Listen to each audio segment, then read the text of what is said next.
Assalamualaikum warahmatullahi wabarakatuh. Sugeng siang para pemirsa. Kepanggih malih kalih kula Muhammad Wikreza saking TKR 3 Maniko Breaking News Anam TV.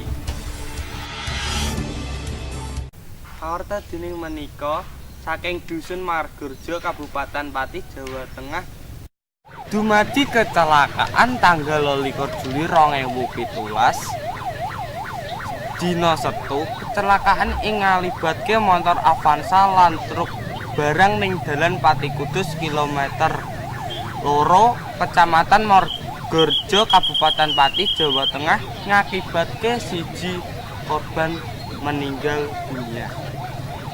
Manut Kasat Bajur Polres Pati AKP Ujar Potawari ning Pati, Sabtu kecelakaan ing kadadian rino kuwi awal pas montor Avanza sing dilakokke Julfri Aldairi melaju saka arah mungsuhan melaju truk motan buah sing banjur misnadi saka Banyuwangi.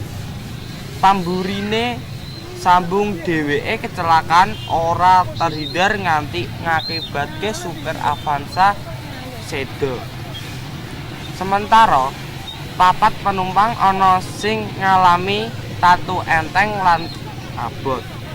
Korban tatu jarene dirawat ning Omah Sakit Keluarga Sehat Pati.